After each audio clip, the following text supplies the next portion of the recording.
Good morning po sa inyong lahat. Good morning, good morning. Napakainit na good morning po ang inihahatid sa inyo magbuhat po sa lugar na ito. So, good morning sa kasama natin sa online. Good morning po sa kasama natin dito sa loob ng sanctuary. Mag-enjoy po tayo. At meron pong igagala dyan na may tubig ba tayo na pamimigay sa kanila or candy? Okay, candy para ma-press ko. Anong title ng candy na yan? Cool. Pentos Cool. So, salamat po sa inyong pagdating. Napakabuti ng Panginoon.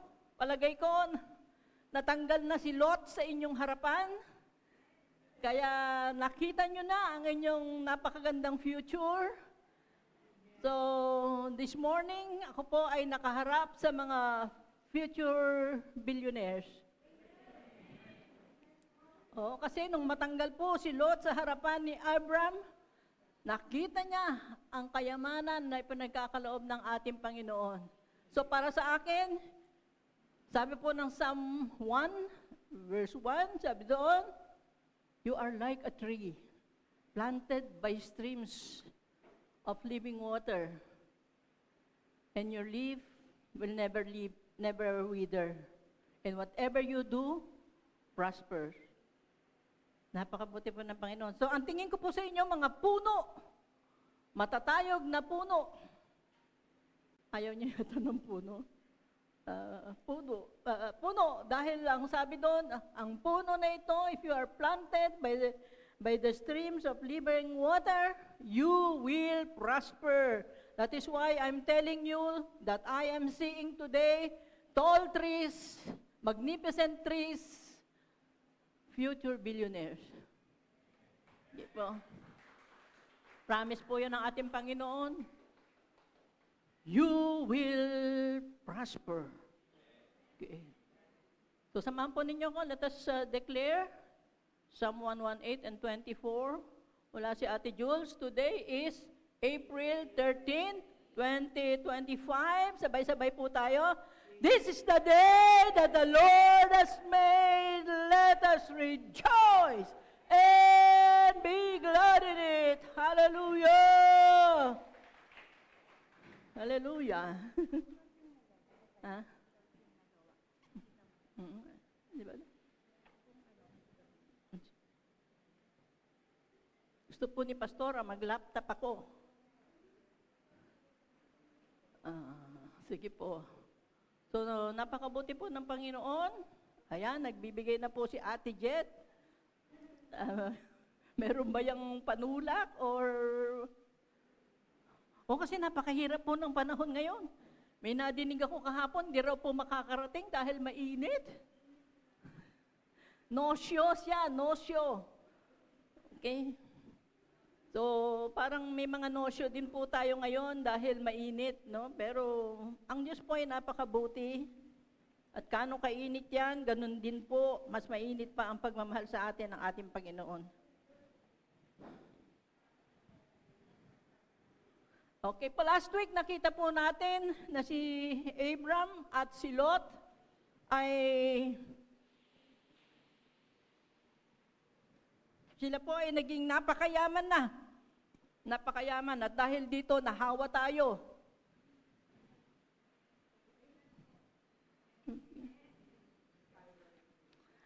Dahil po dito, sila ay kinakailangan ng maghiwalay ng landas. Dahil hindi na po sila kasya doon sa lupain na kanilang pinagpapastulan. As I have mentioned last week, ang kanilang kayamanan ay nakikita sa bilang po ng dami ng kanilang mga alagang hayop at mga pastol na namamahala sa kanilang mga tupa and whatever hayop na meron po silang inaalagaan. Yun po yung kanilang kayamanan at kailangan nila ng pastulan. So hindi na po sila magkasya doon sa kanilang pagpapastulan. Kaya sila po ay kinakailangang mag-separate. Si Lot at si Abram kailangan nang mag-separate. Ang separation po ni Abram at Lot, parang okay naman, di ba? Nag-separate na sila, pareho naman silang mayaman. Pero, hindi lang po iyon tungkol sa kayamanan. Their separation set the new direction of their lives. Ito na po ang nagbigay ng panibagong tahak ng kanilang mga buhay. Ano po ang sinasabi ng Genesis 13 and 12? Babalikan lang po natin yung mga talata last week. Sabi po sa Genesis 13 and 12, Abram lived in the land of Canaan, while Lot lived among the cities of the plain and pitched his tents near Sodom. While the people of Sodom were wicked and were sinning greatly against the Lord. So maganda po, nakita po natin, maganda ang napili ni Lot na lupain. Ito ay kapatagan, maunlad, subalit malapit po sa Sodoma or sa Sodom. Isinalarawan po sa atin ang Sodom in verse 13. Ang sabi po, ano ba itsura ng Sodom? Sabi po, the people of Sodom were wicked and were sinning greatly against the Lord. So yun po ang magiging kapitbahay ni Lot. So sa chapter 14, sa chapter 14 po, nakita rin po natin doon si Lot. Pero ang chapter 14 po ay binahagi ni Pastor Rachel sa atin, siguro mga a month ago, binahagi po ito at pinakita niya doon na si Lot ay nagiliw na sa lugar. Nakagiliwan na ni Lot ang lugar ng Sodom. Nasanay na siya doon at minahal na rin niya. Samantalang si Abraham naman, Abraham lived in the land of Canaan. Doon po nanirahan si Abraham. Ang land of Canaan is the land of promise, the land of blessing, the land where God dwells. So Abraham lived in the land of Canaan at masaya po siya doon kasi kasama niya ang ating Panginoon. Para po kay Abraham, every time na meron siyang separation na ginagawa, every separation ni Abraham is a new beginning para sa kanya. Tuwing nawala ang kanyang mga magulang, ang kanyang tatay, ang kanyang kapatid, nag-start siya, a new beginning. Ngayon, wala na naman si Lot, meron na naman po siyang isang new beginning. Panibagong pagkakataon na naman sa kanya. So sabi po siguro ni Abraham, wala na si Lot. Wala na si Lot, sabi niya. Yung aking pang-araw-araw na buhay, araw-araw kong lakad, wala na si Lot, tapos na ang aking obligasyon sa kanya. Parang malaya na siya, malaya na rin ako. Tapos na, nagkaroon na sila ng separation. Wow, sarap ng ganyan, no? Wala bang ano dito, yung may cup na iniinom, may kulay, nagpapawis. Okay, so sarap naman po, no? Thank you, brother. May charge ba yan? Ay, may charge. Mamaya masisingil ako. Okay ba? So, yung separation po ni Abraham ay laging new beginning. Pero sa totoo lang po, ang separation ni Abraham at ni Lot ay hindi lang po ito tungkol sa sila'y naghiwalay at pareho na silang mayaman. Ang separation po ni Lot at ni Abraham is patungkol po sa katuparan ng pagkakatawag ni Yahweh kay Abraham. Ito po ay katuparan ng pangako at plano ng Diyos para sa kaligtasan ng tao. Not only for Abraham, but for the entire nation, for the entire world. So, ang plano po ng Diyos, magsisimula kay Abraham. Pero, kung matatandaan natin, yung separation ni Abraham at ni Lot, sabi natin, is another new beginning.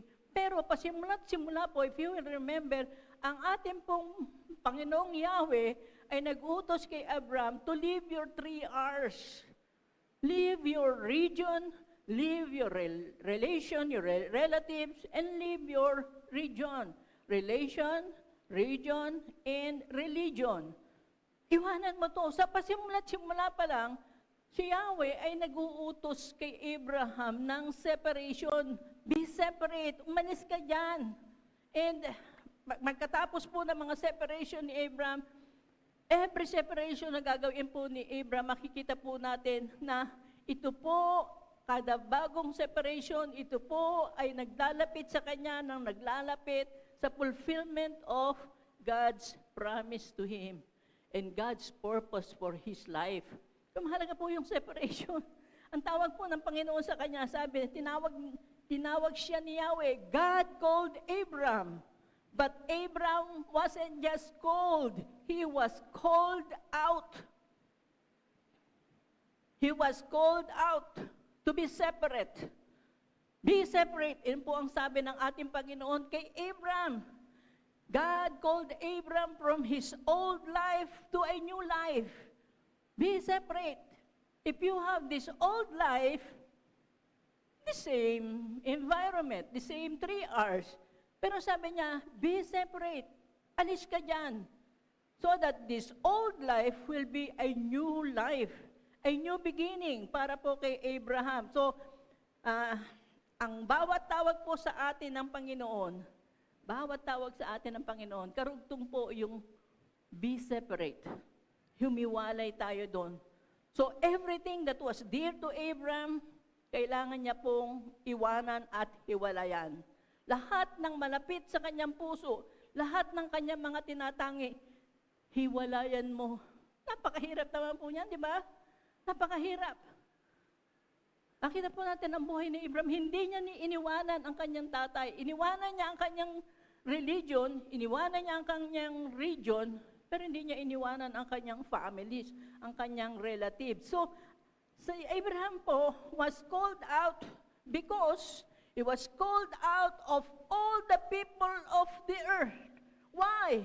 To become the one through whom he would bring about a new nation. Yun po yung purpose ni Lord. Be separate. Because you will be the founder, you will be the beginner, you will start a new nation sa pamamagitan mo. Pag nag-start ka ng new nation, hindi mo pwedeng dalhin ang old life mo, ang old religion mo, because it will be contaminated. Ito ang gusto ng Panginoon ay bago. Katulad po ninyo, one point in your time, in your life, kayo po ay naging bago. Anong klaseng bago? Naging bagong nilalang. And you are now a new creation in Christ. When you accepted Christ as your Lord and Savior, you become new. Bago. Your old life, all things have become new. Katulad po ni Abraham. Why? Because you were called out. Tinawag kayo and be separate.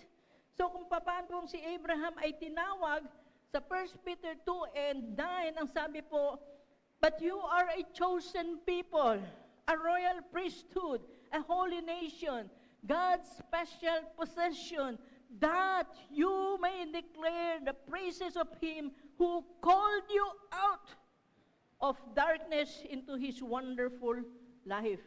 So tayo pong mga believers, ang sabi ni Pablo, ay called out. Katulad ni Abraham, we are called out.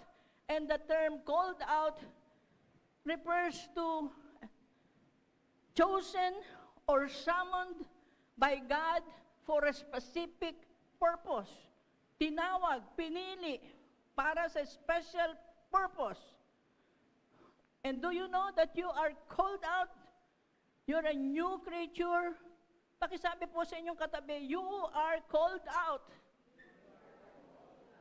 You have a specific purpose. Alam mo na ba yun? Alam mo na, you have a specific purpose. Tinawag po kayo, hindi upang kayo'y manumbalik sa dati nyo. Tinawag kayo, pinili at tinawag for a specific purpose.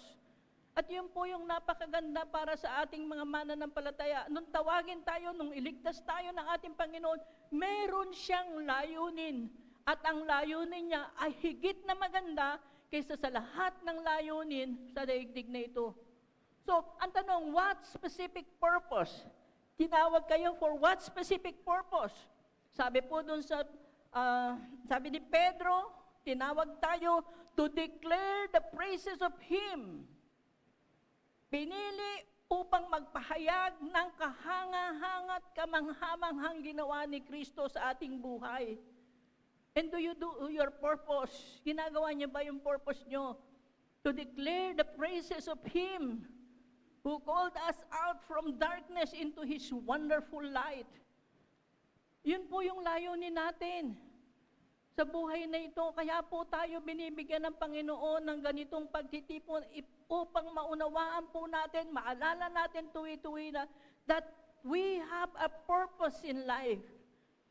Hindi lamang po makatapos ng inyong ambition, but higit sa lahat, matapos ninyo ang vision that God has given you.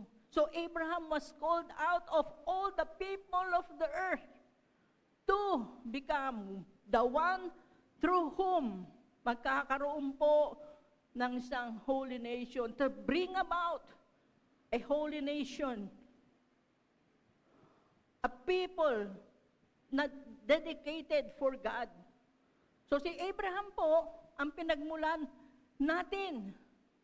Kaya po tayo mayroong tawag sa atin, mga pinili, tayo po ay called out. It is because Abraham he was the first. Siya yung unang tinawag. At magbuhat sa kanya, siya ay magkakaroon, he will bring about a new nation. Bagong tayo po, mga bagong bansa.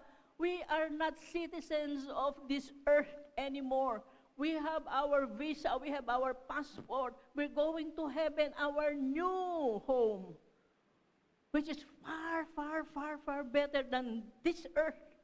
This earth is perishing, corrupt.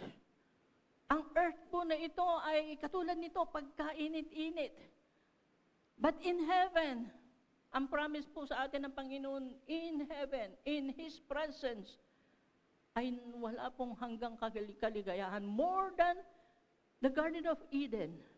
Yun po yung ating patunguhan. Yun po yung layunin ng ating Panginoon. Kaya po tayo tinawag. Sabi po ni Pablo in Galatians 3 and 7, know then that it is those of faith who are the sons of Abraham. Tayo po, kabilang po tayo doon sa spiritual family of Abraham. Kasama po tayo doon. Kaya nga po tayo ay tinawag din, pinili din. A family sharing faith rather than a bloodline. Hindi po natin kadugo si Abraham, hindi natin siya kadugo. Pero siya po ang ating ama in the faith. Kaya si Abraham po ang tawag natin, Father Abraham. Sabi natin, Father Abraham is the father of faith. We call him earthly father. Siya po yung ating father. Meron tayong awit, or children of Abraham. And we share the blessings of Abraham. We are heir of the blessing of Abraham. Why? Kasi po siya po yung ating father in the faith. Hindi po natin siya kadugo, but because of Him, nakilala natin si Jesus Christ sa pamamagitan niya. Okay po, yung pong word na called out, galing po yan sa two Greek word. Ano po, yung called in Greek po, pag New Testament pinag-usapan natin, Greek word po. Ang Greek word po is kalesantos. At ang out po is ek. Pag double ek. Oh. So called out is kalesantos, ek. And if you put them together, yun po yung salitang ekklesia, which means called out and refer to an assembly or gathering of people that has been called together. In short, ang tawag po sa ekklesia ay church. So church, tayo po yun. We are the called out ones. Tayo po yan. Tayo po yung church. At tulad po ni Abraham, tinawag din po tayo to separate ourselves to something, to someone, to some place, to some happenings. Tinawag din po tayo to separate ourselves. Saan? Sa mga bagay na katulad kay Abraham ay balakid. Ang 3 hours ni Abraham ay balakid. Ang kanyang father ay balakid. Why naman? Bakit naman balakid ang kanyang ama? Because ang father niya is very influential. At dahil siya ay very influential, i-influensyahan niya si Abraham ng kanyang faith. And we know that they were pagans. They came from the land of Ur, kung saan napakarami pong Diyos-Diyosan. Iimpluwensyahan sila dahil si Abraham ay isang mabait na bata at ang family in that time ay masyadong malakas ang influence ng father. That is why the Lord asked Abraham to leave your father, your brother. Iwanan mo yan dahil iimpluwensyahan ka. And katulad po sa atin, ganun din tinawag tayo to be separate from something, someone, someplace, whatever. Whatever that will hinder your growth and progress in the Lord. Tinawag po tayo. So kung merong hahadlang sa iyong paglago kay Lord Jesus Christ, be separate. Paano kung trabaho ko po yun? Abay, humamayalay ka because that's the command of the Lord. Hindi ka niya pababayaan. Lalo na kung halimbawa ay nagtatrabaho ka sa beer garden. That is a no-no in the Lord. Hindi gusto ni Lord yun. Why? Because sooner or later, ikaw din ay may impluwensyahan ng beer, ng garden, intoxication ng inyong sarili, sa mga nakalalasing na inumin. Kaya hindi po gusto ng Panginoon. Ano ba ang masama kung naglasing ka? Pag naglasing ka, masyado kang matapang. Gagawa ng hindi maganda. Naglasing ka na ba, brother? At one time in your life. Hindi natin alam. No? Maaari naman. Hindi naman masama yun, brother. Minsan. O kung hindi naman, praise the Lord. Dapat humiwalay tayo doon. Kung halimbawa, ikaw ay isang nagtatrabaho ka sa kasino. Ano naman masama nagtatrabaho sa kasino? Hindi naman ako nagsusugal. Yes, for a time, you will not. But sooner or later, nakita mo, ang daling manalo. Pagsusugal ka din. Yung influence, madadala ka, may influensyahan ka. Kaibigang nagdodroga, best friend ko yan since grade 1, best friend ko yan. Malaki na kayo ngayon, nagdodroga siya eh. Alin ang mahalaga? Best friend mo siya or may influensyahan ka niya? Mag-cut ties tayo. Sabi ni Lord, tanggalin mo na sa cellphone mo yung mga names and numbers na yan because that will influence you sa red flag sa akin yung mga names and numbers na yan. Delete mo. Pag inutos ni Lord, i-delete mo. Pag sabi ni Lord, tanggalin mo na yan sa cellphone mo, yung mga app na yan, tanggalin mo. Dahil hindi ka pababayaan ng Panginoon. Pag sinabi ni Lord, yung cellphone mo ang dahilan, hindi ka nga nagkakaroon dyan ng mga app na iba, pero meron kang mga games dyan. Hindi ka na natutulog, games ka ng games dyan. Influence. Masama, be separate. Yung po sinasabi ng ating Panginoon. Not necessarily yung bahay mo, yung kapatid mo, kasi kailangan mo siya influensyahan, but be separate to the things that will hinder you and pull you down. Hindi ka mag-progress in your faith because of these people. Yung cellphone mo, sabi ng Panginoon, be separate. Hiwalayan mo iyang mga yan. Tulad ni Abraham, because God has a purpose in your lives. At kung may makakahinder, mayroong makakahadlang sa iyong paglago at paglapit kay Lord, mga balakid na ito, hiwalayan mo ang lahat ng yan. Katulad po ni Abraham, hiwalayan po natin. Wag po tayong manghinayang dahil si Lord po ang magpapalit at magbibigay sa atin ng panibagong kaibigan greater than your dating kaibigan. Kung sila ay bad influence. Pero kung hindi naman sila bad influence, huwag niyong iwanan. Dalhin niyo sila sa Panginoon. Minsan po yung family mo, hinahadlangan kang pumunta sa gawain. O siyempre, hindi nyo naman sila iiwanan. Kasi sila yung magiging field para sa inyo. Kung boyfriend, hindi mo kauri, paano? O tapos hindi mo madala sa church, iwalayan mo yan. Bibigyan ka ni Lord ng better than boyfriend nung dati. Kung girlfriend, o ganun din, kung hindi mo siya madala sa church, ayaw niyang manampalataya kay Kristo Jesus. Kung ngayon nga, ayaw niya manampalataya kay Kristo Jesus, paano pa pagka-asawa mo na siya? Hindi po ba? Marami naman din po kaming mga kaibigan ganyang nangyari. Hindi hiniwalayan ang kanilang boyfriend. O yun, ngayon, pariwara na din po. Ganun po, wala po tayong itatangi. Ano ba yan? Ito lang ang source of income ko, pastora. Iiwanan ko pa ba ito? Iwanan mo yan. Nung nawala si Lot sa harapan ni Abraham, pinakita, ito yung kayamanan mo. Kaya po, ang Diyos po ay napakabuti sa atin. Siya po ang nagbibigay sa atin ng yaman, hindi po yung trabaho natin. Hindi po yung kaibigan natin. So basta po hahad lang sa inyo. Sumunod na po tayo kay Lord. Dahil ang panahon po ay maiksi na lamang. Time is short. Huwag na po nating sayangin. Remember Abraham. Si Abraham po ay nagpatumpik-tumpik and for 10 long years, hindi niya nakamtan ang promise ng ating Panginoon. Time is short. Lalo na po sa ating paligid ngayon kung ano-ano ang kaganapan. Alam niyo ba na namatay na si Pilita Corrales? Baka kasi po mga tinitignan niyo lang sa news, ano ba daw tawag doon? News speed? Ano?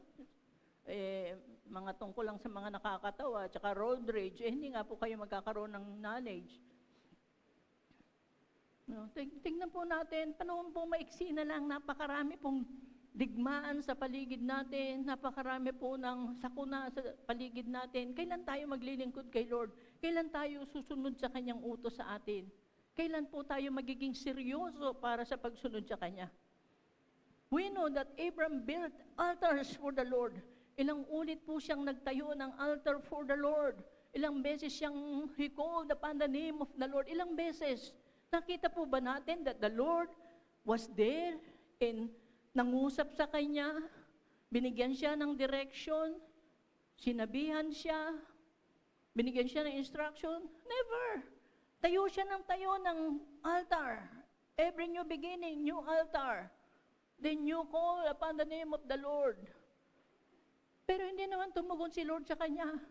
Hindi nagpakita sa kanya si Lord sa mga pamamagitan ng altar na maaari din po kasi nag-church kayo, nagtatithe kayo, nandun pa kayo sa online, seryoso kayo sa pag-attend, pero hindi kayo seryoso sa pagsunod, sa cut ties, putulin mo ang anumang komunikasyon, putulin mo ang anumang presensya ng mga bagay na sinasabi ni Lord sa inyo na hiwalayan, hindi po kayo tunay na lalago. You are doing religious things, religious duties, pero hindi ka malapit sa Diyos. Minsan, tataka ka, Lord, ba't kaya pagka service Sunday, sila po parang high na high in the Lord. Ako hindi ko po nararanasan yun, but I tithe. I attend church. I even see the repeat of the program. Lord, pero parang may kulang. The reason is, check mo yung sarili mo. Baka hindi ka pumuputol ng komunikasyon o ng anumang kaugnayan in the world. Ayaw po ni Lord yung putulin po natin. Wrong associations, black communication with God. Pag meron po tayong wrong association, it will block our communication with God. Kaya nagtatanong ka, ba't hindi ko ma-feel si Lord? Ba't hindi ako kapareho ng ibang nasa church? Yun lang po. Yun po. So, check po natin yung ating associations, yung ating friends. Ano po yung mga balakid na yan?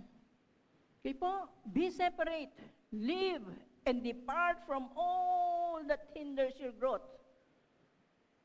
Iwanan na po natin yan. Leave group kung kinakailangan, iwasan po natin. Cut na po natin yan. O ba't ka nag-leave group? O ano po isasagot nyo dyan? Leave group na lang po ako. Kasi, sabi ni Lord,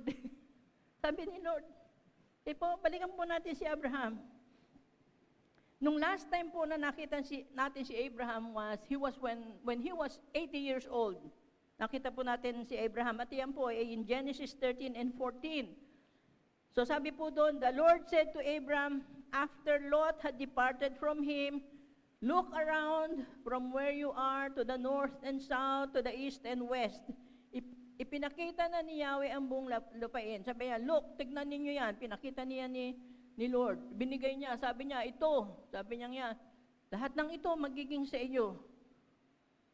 Di po ba natandaan nyo last preaching? Yan po yung last verse natin. Pagkaalis ni Lot, sabi ni Lord sa kanya, ayan, tignan mo lahat yan sa'yo. Lupaing napakalawak. Okay po. 13, chapter 14, iwalay na sila ni Lot, tinalakay po ni Pastor Rochelle, lipat tayo, chapter 15. Chapter 15 and verse 1, ang sabi po doon, after this, the word of the Lord came to Abram in a vision, do not be afraid, Abram, I am your shield, your very great reward. So sabi niya, after this, what? What after this? Ano yun? Sabi, pagkaraan ng lahat ng ito, lahat ng nangyari sa chapter 14. Okay, alam niyo po, naalala niyo ang nangyari sa chapter 14, si Lot. Si Lot po ay nainganyo na sa buhay sa Sodom. And one time, sinalakay sila ng mga 3 hari. Sinalakay sila, nakuha si Lot. Pero nung nalaman ito ni Abram, ano pong ginawa ni Abram? Sumugod siya doon at iniligtas ang kanyang pamangkin na si Lot. Nagtagumpay si Abram. So sabi, after this story in chapter 14, ay dumating po si Lord. The word of the Lord came to Abram in a vision. Ang sabi po sa kanya, do not be afraid, Abram. Bakit po may takot ba si Abram? Sa chapter 14 and 16, sabi po doon, nabawi nilang lahat at ang nasamsam na ari-arian at nailigtas si Lot, ang mga kababaihan at ang iba pa nitong mga kasamahan. Nabawi nilang lahat. So ang galing-galing ni Lot. Si Lot ay victorious. Si Lot ay masyadong matapang. Alam niyo ba na 318 lang ang kawal ni Abram at natalo niya ang 3 mga hari, malalakas na hari. So, sa lahat ng tagumpay na ito, sa pamagitan 318 lang nakawal against 3 kingdoms, nanalo si Lot, nabawi niya lahat, sabi sa 14. Pagdating ni Lord, ang sabi sa kanya, do not be afraid. May takot pa ba si Abram? Ano pa ang takot niya? Ang digmaan? Hindi niya matatakot because natalo ko nga itong mga ito. Tiklop sa akin yung mga yan. Nabawi ko ang lahat ng nasamsam nila. Nagkaroon pa ako ng mga plunders. Pero sabi sa kanya ng Panginoon, do not be afraid, Abram. Ano pong kinakatakot ni Abram? Hindi ang digmaan. Matapang siya, malakas siya, makapangyarihan siya, he's victorious. So anong kinatatakot ni Abraham? Sa verse 2, ang sabi niya po doon, ano ang kinatatakot ni Abraham? Verse 2, sabi niya, ngunit sinabi ni Abraham, Panginoong Yahweh, ano pang kabuluhan ng gantimpala mo sa akin kung wala naman akong anak? Wala akong tagapagmana kundi si Eliezer na taga Damasco. Hindi mo ako pinagkarooban ng anak, kaya ang alipin kong ito ang magmamana ng aking ari-arian. So ang kinatatakot ni Abraham ay wala siyang anak. Meron po ba ditong walang anak? May asawa pero walang anak? Yun po ba yung kinatatakot ninyo? Ang isang kinatatakot niya, wala siyang sariling anak. Wala siyang tagapagmana. Wala siyang anak na galing sa kanya mismo, na lahi niya, magiging lahi niya. Nung panahon na yun, mahalaga ang anak, lalo na ang lalaki. Dahil sila ang magpapatuloy ng kanilang lahi. Excuse me. Sila ang magpapatuloy ng kanilang angkan, ng kanilang lahi. So mahalaga yun. And for Abraham, kung wala siyang anak, stop na dun. Hanggang doon na lang. Hindi natin alam ang apelyido nila dahil parang ang apelyido nila noon ay kung taga-asaan sila, kung ano yung kanilang ginagawa. Excuse me lang po.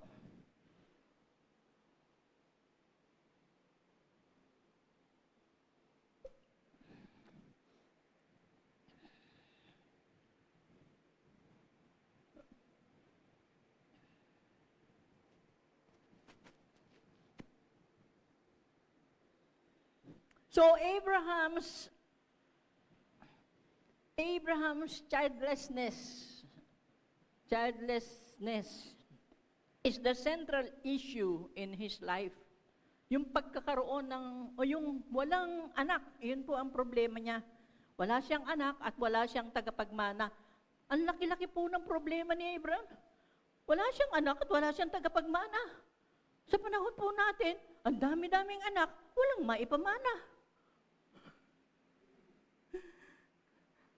Pero hindi sa BCC.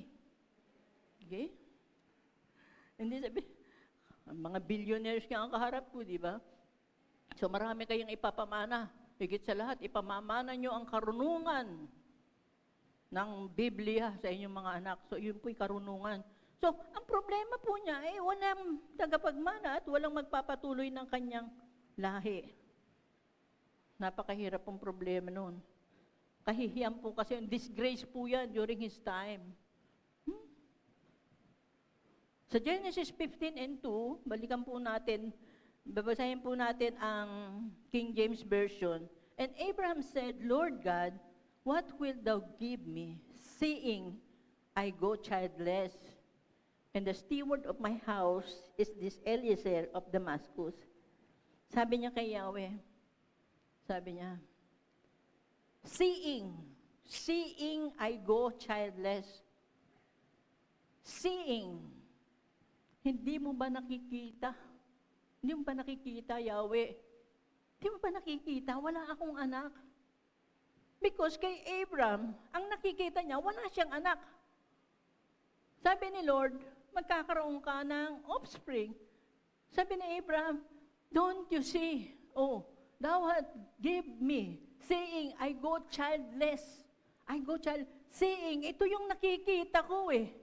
Wala akong anak. Sabi ni Lord, meron. Sabi niya, wala akong nakikita. Dahil si Abraham ay nakatingin sa kanyang malapit na sitwasyon.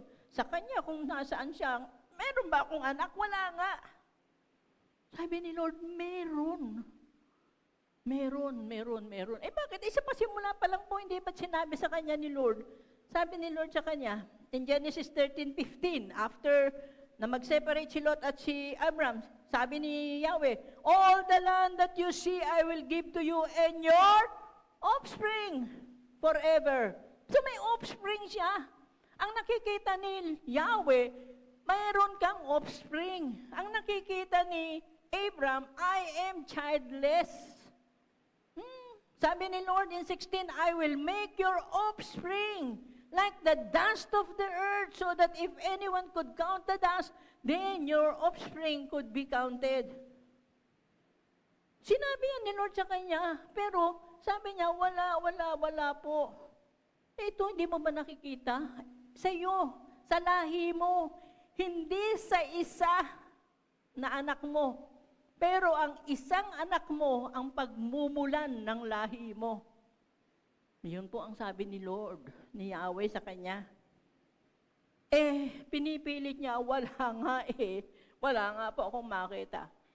Anong ginawa ni Lord? Tinawag niya si Abraham. Halika dito, Abraham. Kasi, nung time po na yun, si Abraham is in the tent. Nasa tent siya. Ang tent po nung panahon nila, Abraham, malalaki. Yun po yung pinakabahay nila eh. Hindi po yung tent na ginagamit natin pang Boy Scout. Ang tent po nila, malaki, nakakatayo ang tao, pwede magsabit ng ilaw. So sabi ni Lord, tinawag siya ni Lord. Tinawag ni Yahweh si Abraham. Bakit po? Sabi, pinalabas niya si Abraham. Bakit po? Kasi alam ni Lord, nakikita ni Lord, si Abraham ay makitid ang pagtingin. Sa atin, panahon natin, he's myopic. He's nearsighted. Nakikita lang niya. Kaya from the tent, binalabas niya. Sabi niya, lumabas ka dito. Ang nakikita mo lang yung loob ng tent. Kaya pinagpipilit yan mo, wala kang anak. Kasi ang nakatingin ka lang dyan sa loob ng tent. And tent is very small. Hindi pa kasing laki nito. Siguro ang tent is magmula doon hanggang dito. Kasama na kusina nila dyan, tulugan. So tinawag po ng ating Panginoon, pinalabas siya. Nilabas siya because Abraham is inside his tent. And he is confined doon sa size ng tent, and the Lord called him out to see the vastness of the sky. Tignan mo yan, pagkalawak-lawak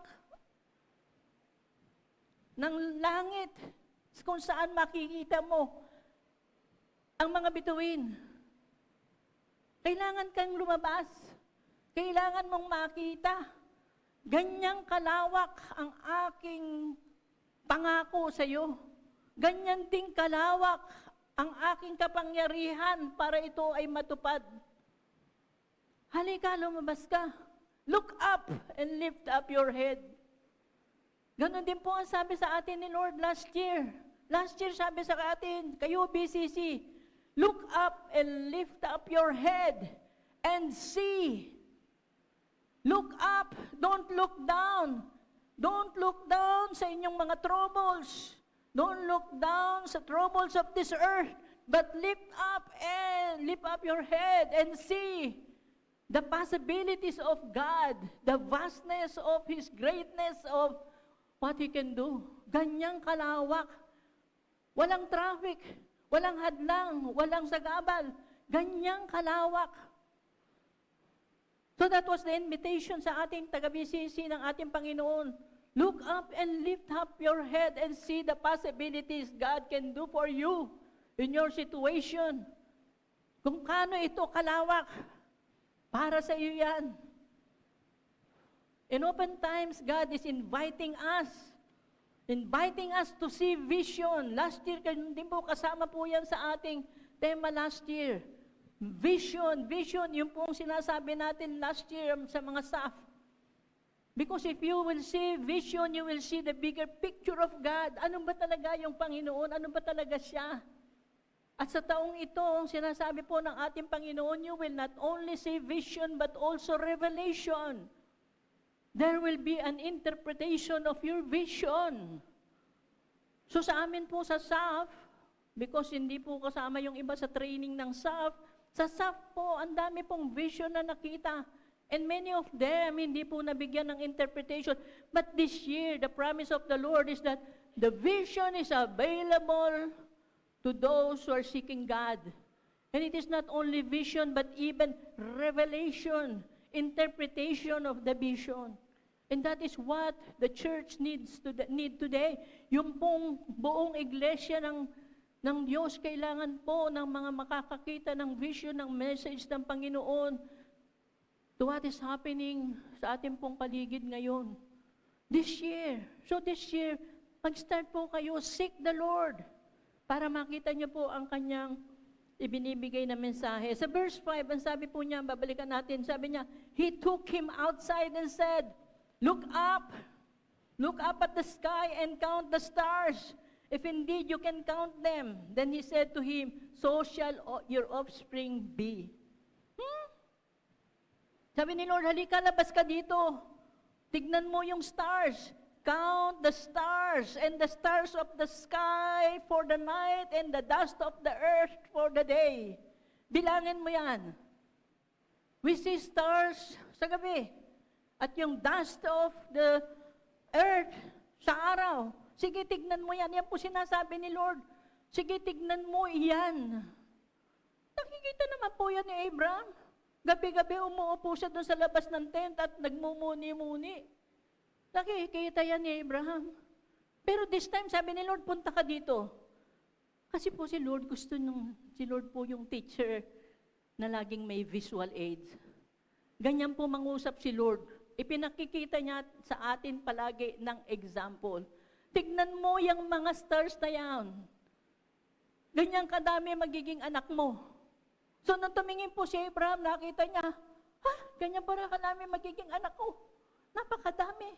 Sabi ni Lord, tignan mo, napakadami, napakaganda. Tignan mo sila. Pag sinabi ni Lord na tignan mo as if it is yours already.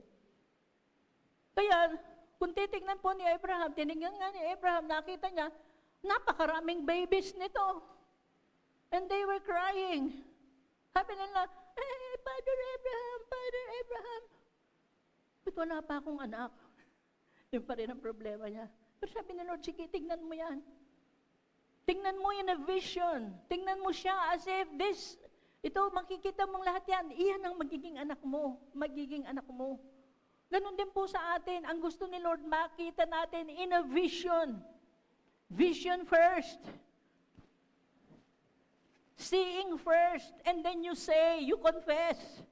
Ipakikita sa'yo ng Panginoon, nag-pray ka. Lord, see my situation. I am sick. So sabi ni Lord, halika, tignan mo yung sarili mo.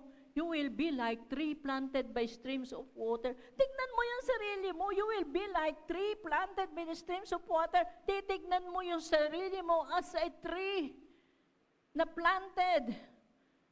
Planted. Hindi siya matatanggal.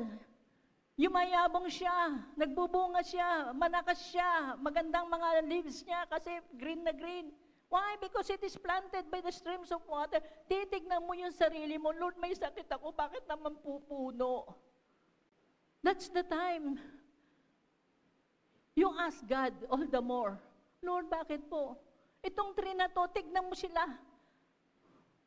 The trees in Lebanon, kano katibay ang trees in Lebanon, sila po'y matatatag, malalaki. At sasabihin sa iyo ni Lord, see yourself as a tree in Lebanon. Ganon katatag. Pero pag ang nakikita mo sa sarili mo, you're praying, you're sick. I'm sick and I cannot stand, I cannot eat, I cannot walk. Lord, wala akong magawa, I'm sick. Nagpe-pray ka kay Lord. Sabi ni Lord, katulad mo ay isang puno ng cedar in Lebanon.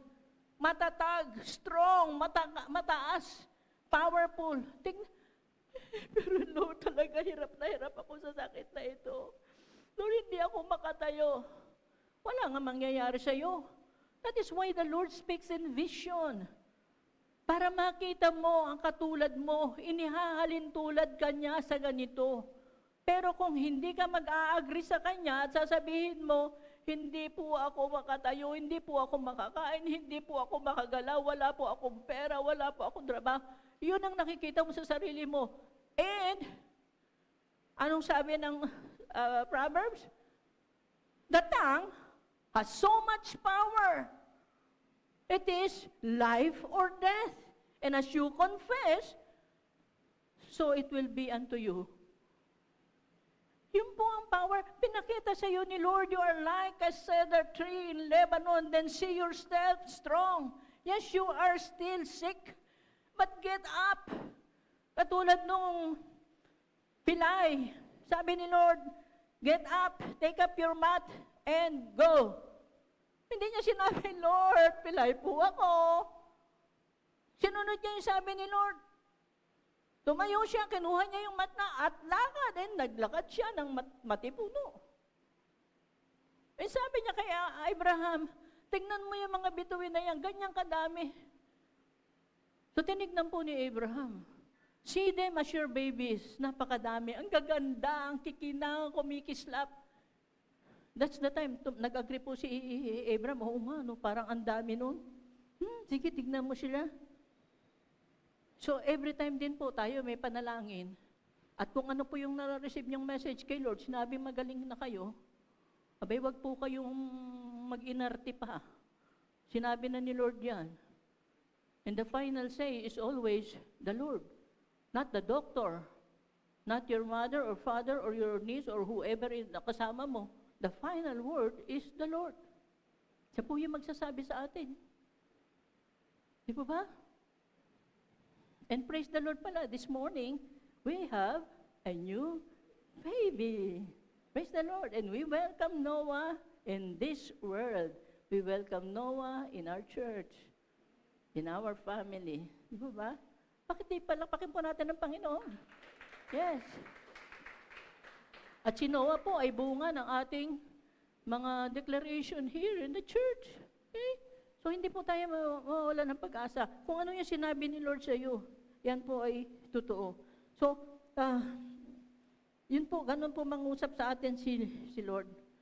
At yung pong pangungusap po sa atin ni Lord, pag tinignan natin, napakalalim at napakalawak.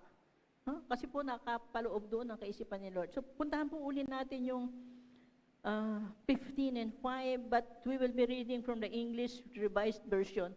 Sabi po sa English Revised Version, and he brought him forth abroad, and said, look now toward heaven, and tell the stars, if thou be able to tell them. And he said unto him, so shall thy seed be.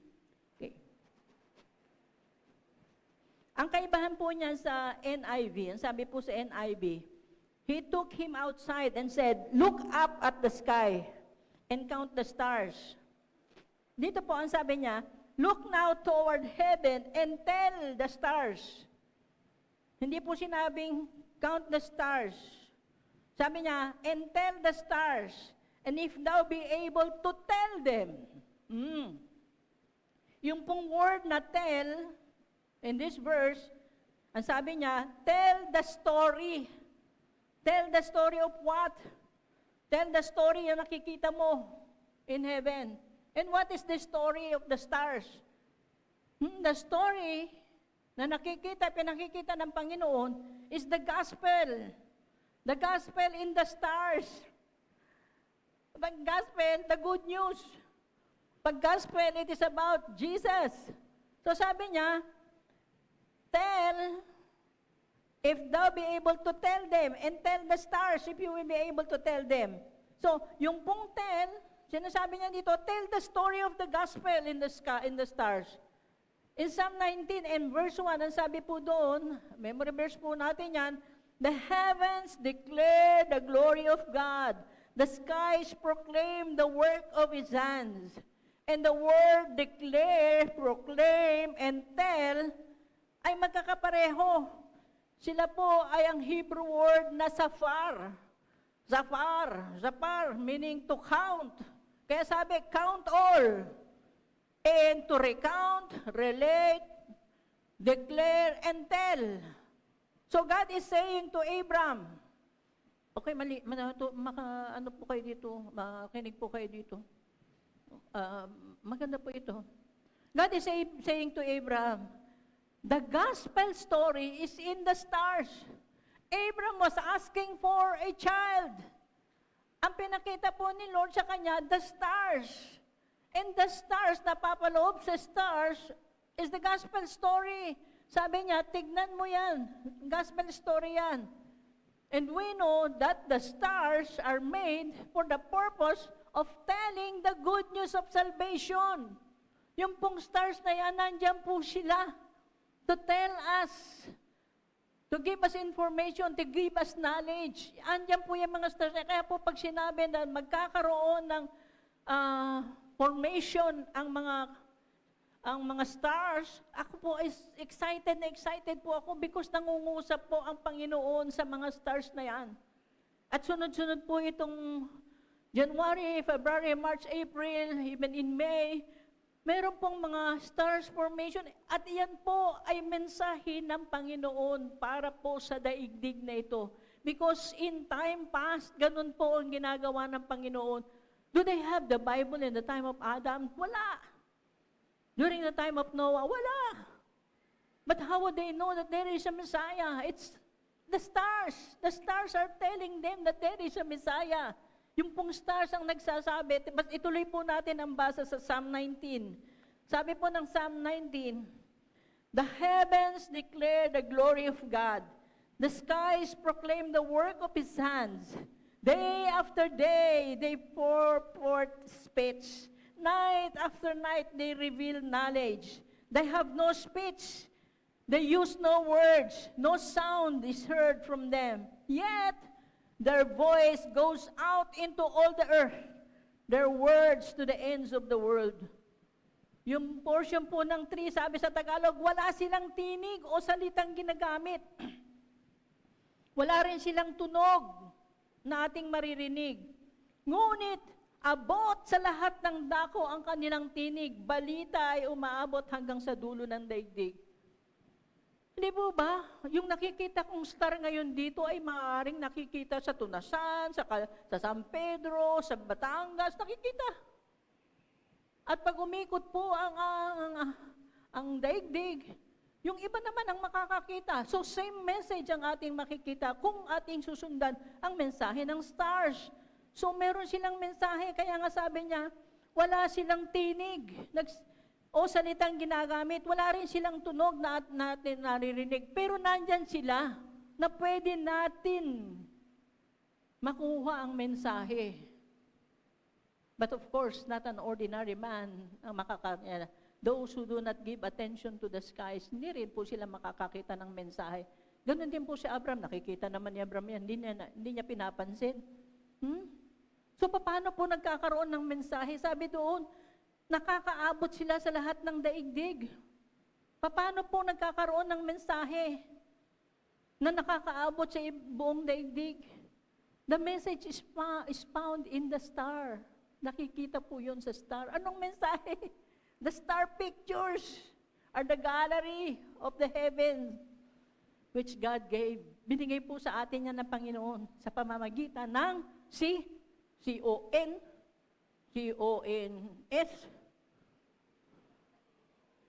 Yes, sa pamamagitan ng constellation.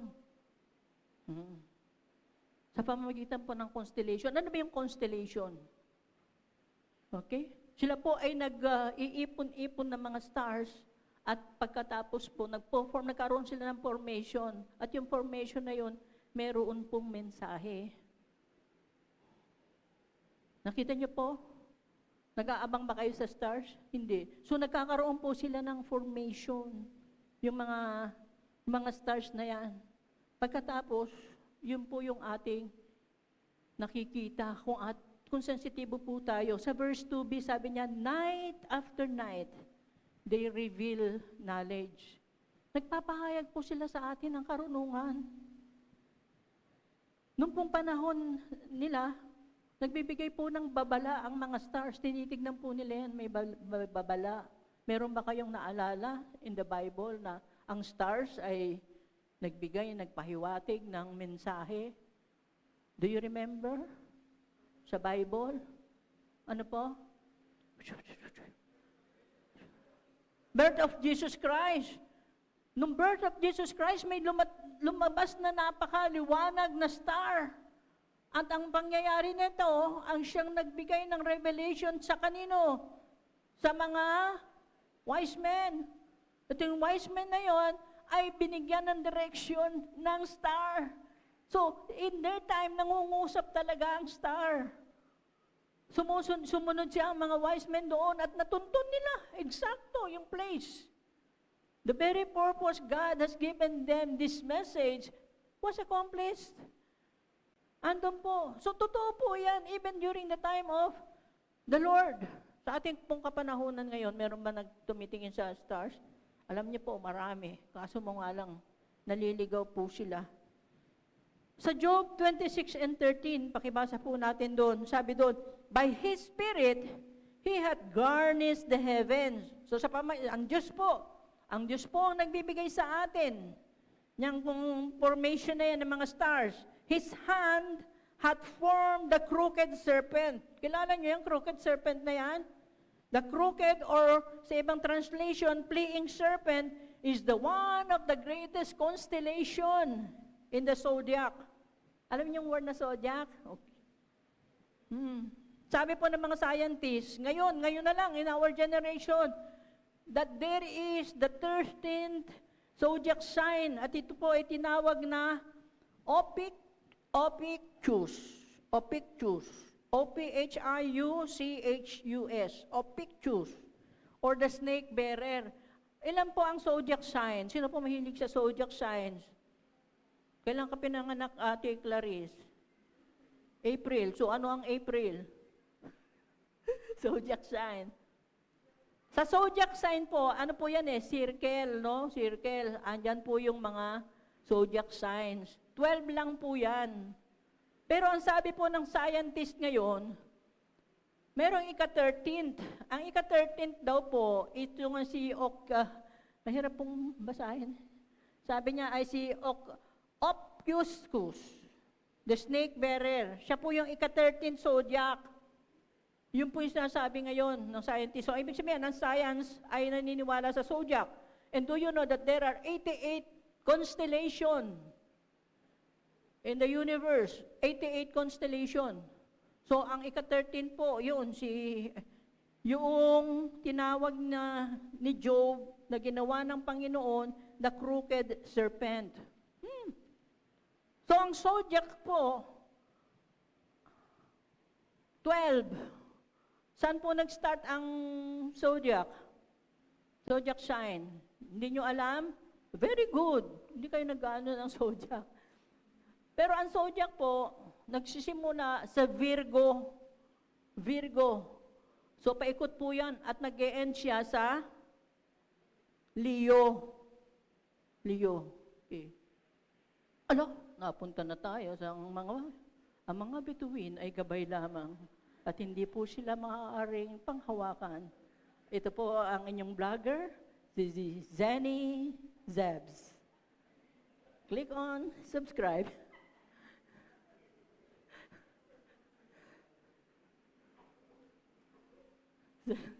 So, yun po. Nagsisimula po yan sa Virgo. And Virgo means virgin. Virgo means virgin. Hindi ako nakakuha ng picture nung, nalagay mo ba? Meron? Pakilagay nga po natin ang Virgo. Yan po. Pero kahit paano natin isipin, sabi, paano po naging virgin yan? Okay? Paano siya naging virgin? Pero pag nilagyan po siya ng body na ganyan, magpupo po, para siyang isang napakagandang babae. And siya daw po ay virgin. And do you know that in the New Testament, nagpasimula po ang New Testament sa pamamagitan ng virgin birth of Jesus Christ. Okay? The virgin birth of Jesus Christ. And nag-end po siya sa Leo. In our Bible, in the New Testament, nag-end po siya sa Revelation. And in the book of Revelation, makikita po natin si Jesus Christ as the Lion of the tribe of Judah. So that's the story. That's the gospel. Sabi po, yung 12 signs na yun, po siya, ayan, Virgo or Leo. Pagka nilagyan po siya ng, naging mukha na siyang Leo.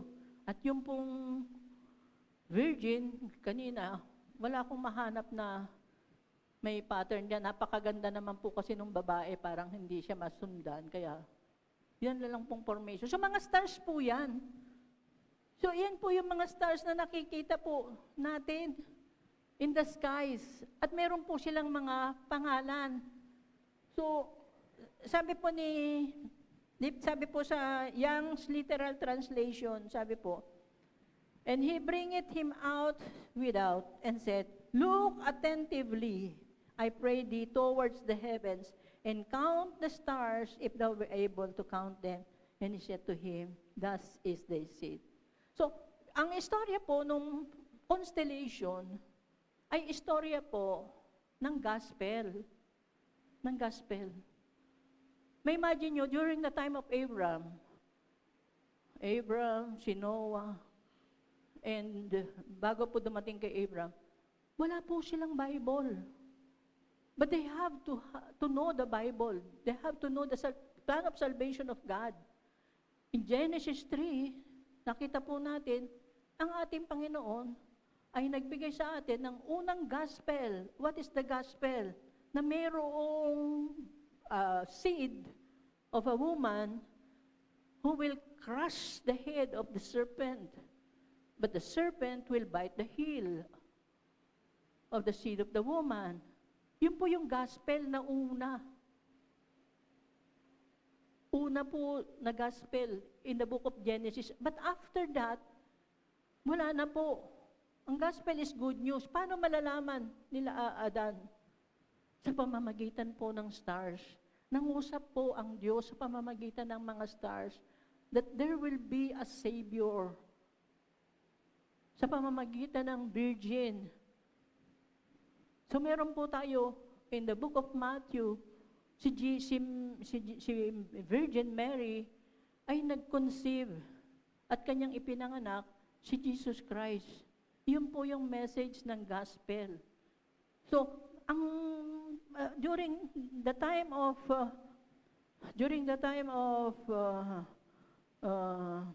Adam, nakikita po nila yan.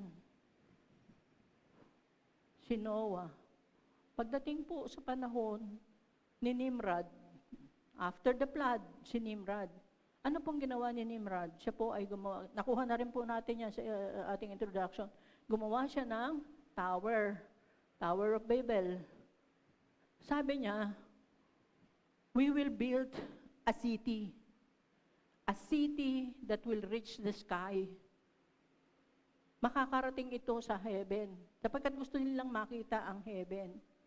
So, nag-build sila ng city, which is contrary to the will of God. The will of God is go and scatter the whole earth. Pero sila, sabi nila, hindi, maglikom-likom tayo dito. We will build a city, a tower, na aabot sa langit. Mali. So ang resulta, mali din. Mali ang pasimula, mali ang resulta. Gumawa po sila ng Tower of Babel para po ito maging mataas. Kailangan po ito ay parang pyramid. Simulan nila ng malawak sa ilalim. We have an image of the Tower of Babel. Can we see that?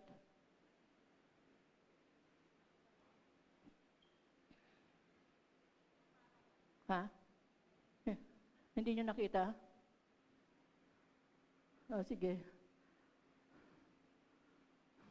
Oh, tingnan nyo. So magaling naman akong magmestre eh.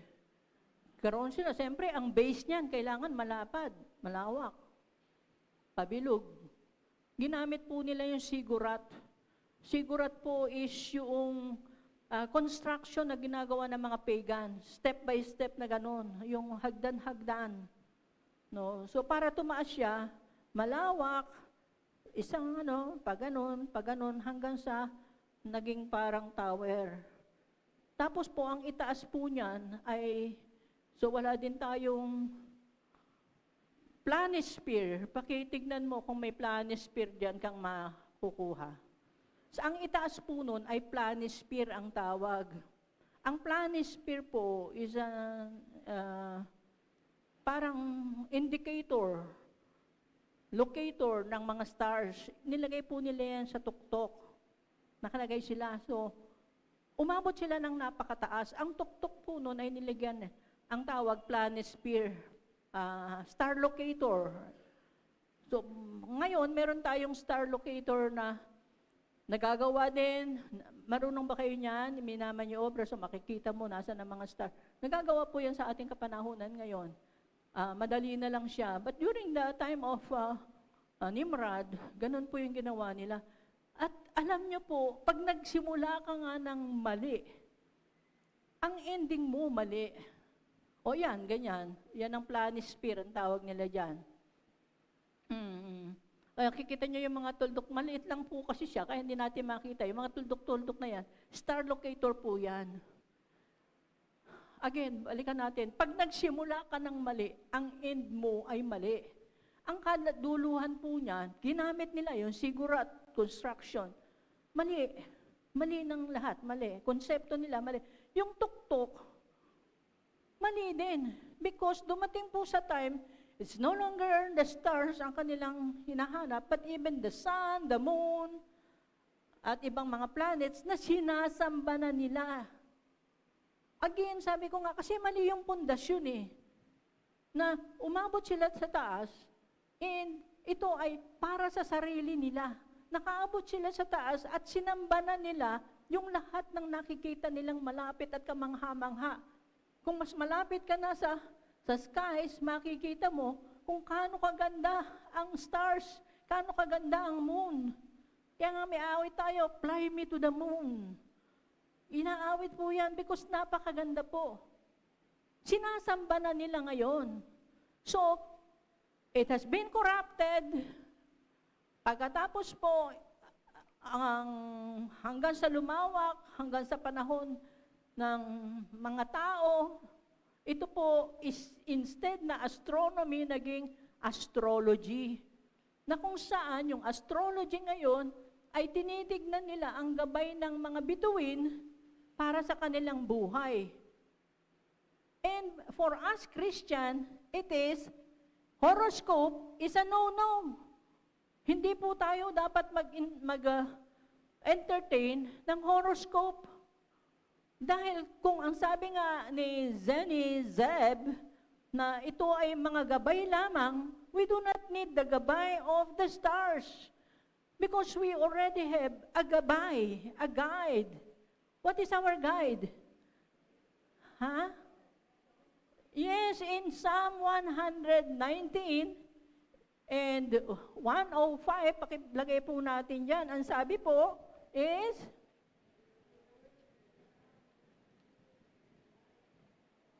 okay, your word is a lamp for my feet and a light unto my path.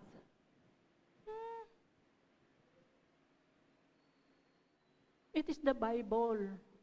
The Bible is our guide. We do not need the guide of the stars because we have the Bible at napakaliwanag ng guide ng Bible. Hindi po natin kailangan magkonsulta sa stars or sa direction.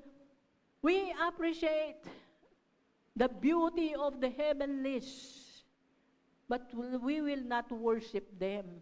Magagandahan pa lang tayo sa kanila.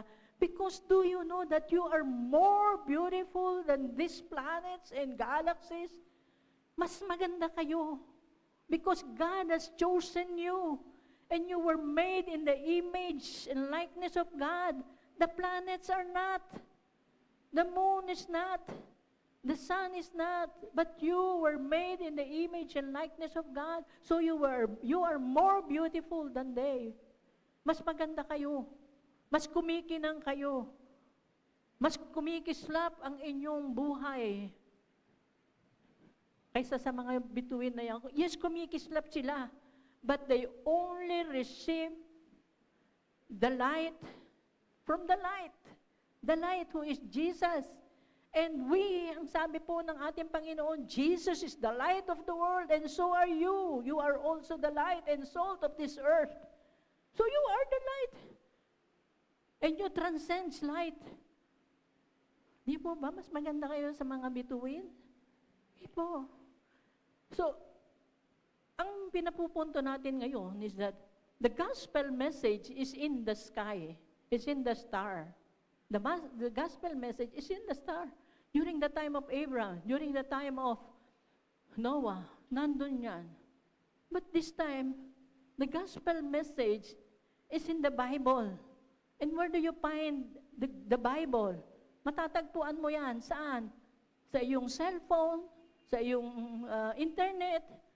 Minsan, natatagpuan ang gospel message sa mga t-shirt, sa likod ng kotse, may gospel message, sa mga candy. Kaya nga sabi ko kanina, tignan nyo yung mga candy, baka mayroong gospel message. Natatagpuan po natin ang gospel message everywhere in our time. Sa dami-dami ng gospel message na yan, lahat ba ng nakabasa niyan ay nakakaunawa? Miski paano mo sabihin, God loves you. Dear person, etc.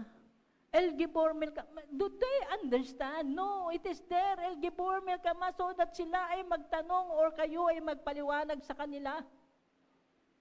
So that the gospel message may be known unto them.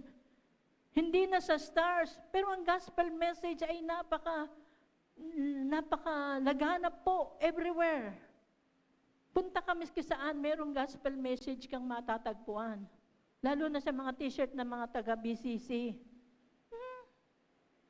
Pero paano po nila malalaman ang gospel message na yan? Kung hindi nyo po sasabihin. Kailangan po tayo ni Lord Jesus Christ para po yan ay ipabalita natin.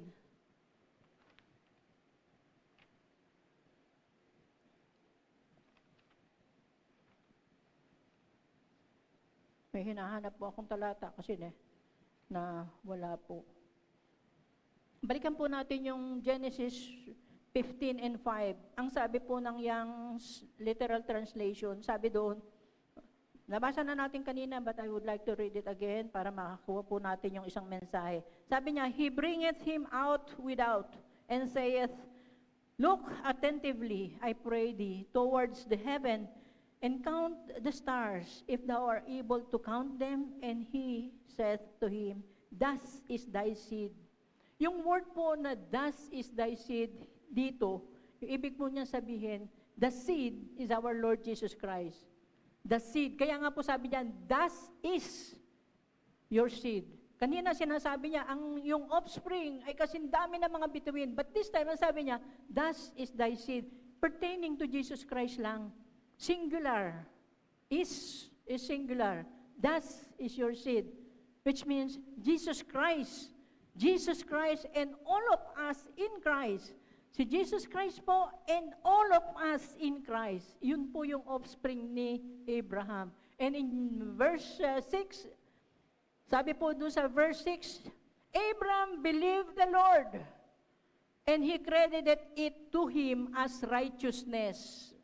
Listen, sabi niya, si Abraham ay sumampalataya kay Yahweh dahil dito siya itinuring ni Yahweh bilang isang taong matuwid. Abraham believed God. Abraham believed the Lord. Hindi po sinabing, Abraham believed the promise. Pinag-uusapan po dito is the promise, child. Hindi po, sabi, Abraham believed the Lord. Abraham believed not the promise. Not the promise, but the promiser. Yung nagpangako. Abraham believed the promise. No.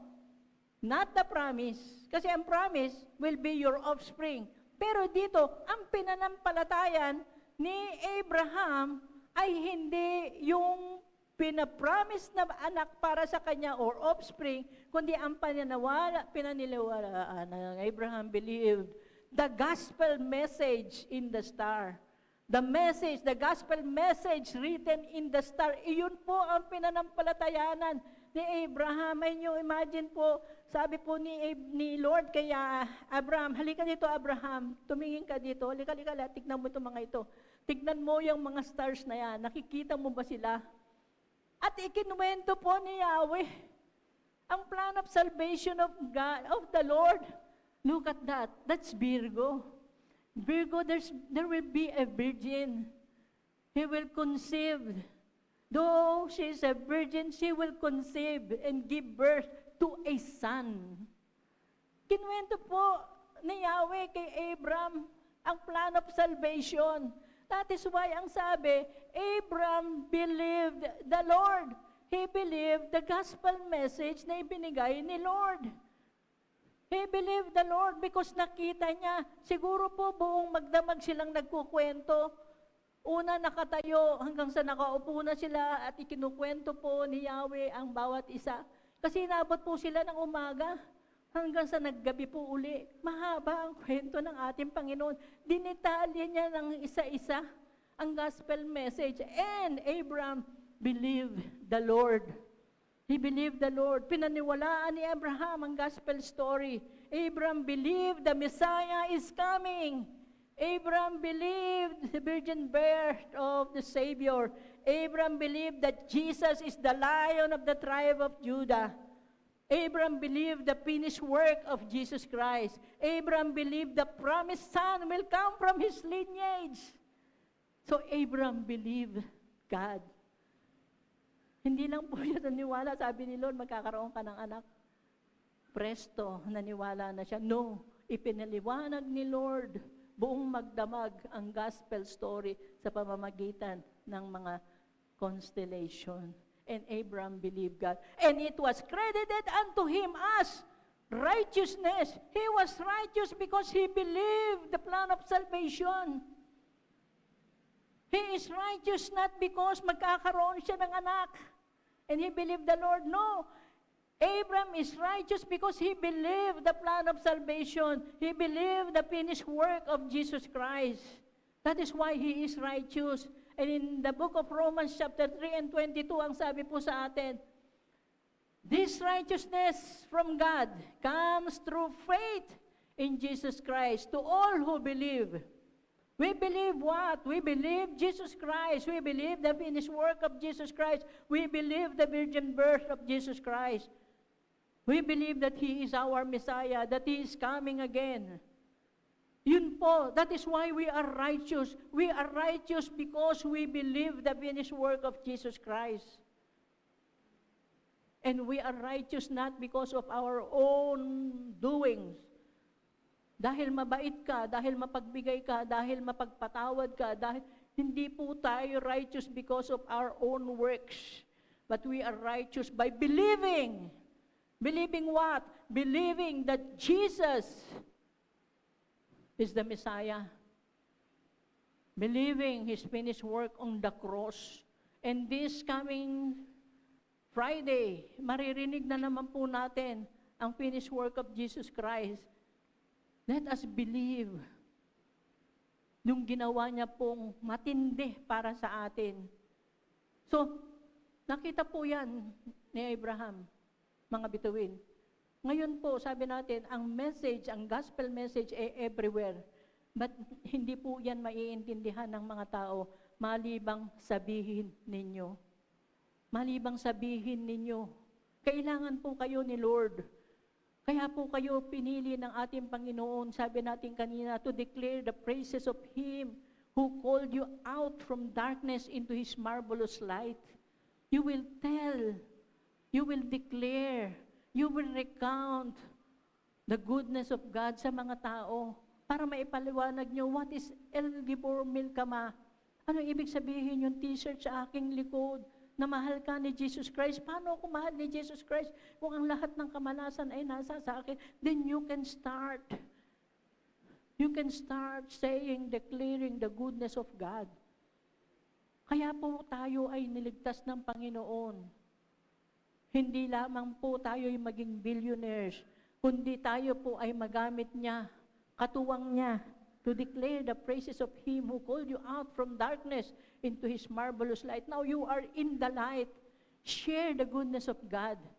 At ang pagkatawag po sa atin this year, tinawag po tayo ng Panginoon, we were reminded, last January, sinabi po natin, we were reminded by God na that we are tasked by God. To what? We are tasked by God to share the light of Jesus Christ into the world. We are tasked. And when we say task, that is a duty, that is an obligation. You are committed to it. We are to do that because God has given us this privilege to share the gospel of Jesus Christ. So again, last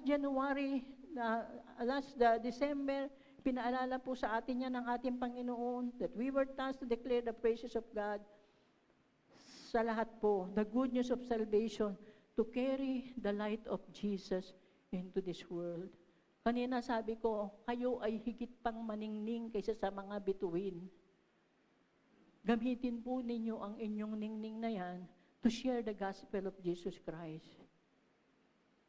Can we do that?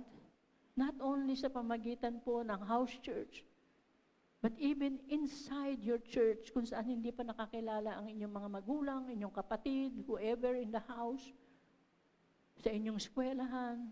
Napakahalaga po. Dahil pag kumausap ka ng mga tao ngayon, makikita mo kung paano po kasama ng daigdig na ito sa atin. Ganun po kasama. Ang pananalita po ng tao ay napakasama. And people applaud those who are saying curses. People rally for these people na nagsasabi ng mga masasama. And you have that light. Papagliwanagin niyo po ang inyong light. Ang isang star in the sky, pag maliwanag, or even many stars in the sky, pagka po maliwanag, hindi po natin sila makita. Do you believe that? Do you believe that? Kahit kano kadami po ng stars, pag nasa city po tayo, hindi po natin sila makita. Pero pag nandun tayo sa Horeb, kakaunti ang ilaw, kadaming liwanag ng bituin. The same bituin na nandoon is the same bituin na nandito. Nakikita natin. Pero hindi natin sila makita dahil maliwanag.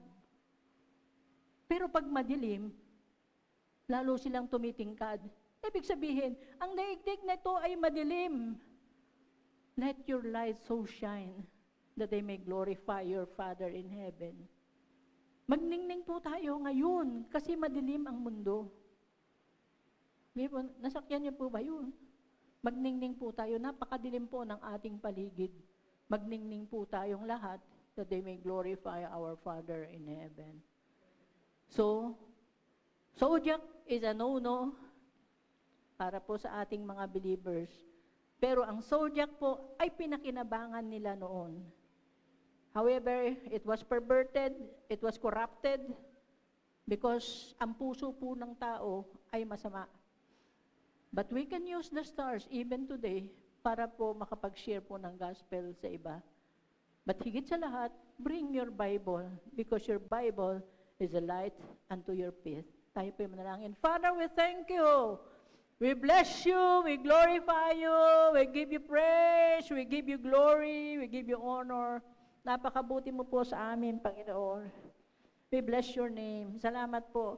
And Father, nakita po namin na kayo ay gumagamit ng iba't ibang kaparaanan only to bring the good news of salvation para po sa lahat. Kung paano pong pinakinabangan ni Abraham ang mga bituin, Father God, tulungan mo kami na maging kapakipakinabang ang written word of Jesus Christ na amin pong binabasa ngayon. Help us, Father, give us a heart, give us the patience, give us the love, para po ang gospel ay maibahagi po namin sa mga taong nandoon sa kadiliman. We thank you, Lord. And today, Father God, nagpapasalamat din po kami because you have called us from darkness into your marvelous light. Salamat po, Father God. And ganun din po, Father, dalangin po namin ang special anointing for each one. Para po, sino man po ang aming makasalamuha, sino man po ang aming makatabi, bigyan mo kami ng grace para po makapag-ibanghelyo, Father God. And doon po sa mga iba na patuloy na nanlalamig sa pananampalataya, bigyan mo sila ng pagkakataong makakita. Even one star, at kayo po ay mangusap sa kanila sa pamagitan nito. Father God, we thank you at dalangin po namin, katagpuin mo ang lahat ng pangangailangan ng inyong mga anak today. You promised us prosperity and we claim it, Lord, in the name of Jesus, para po sa inyong mga anak. Hindi lamang prosperity in the monetary term, but even prosperity in everything our hands na gagawin po, even our bodies, maging prosperous po, Lord. Even our family, our children, Father, we thank you. They are mighty in the land. Salamat po sa lahat ng inyong pangako. We bless you today. We glorify you. Bring back glory and honor unto your mighty name, Lord Jesus. Amen.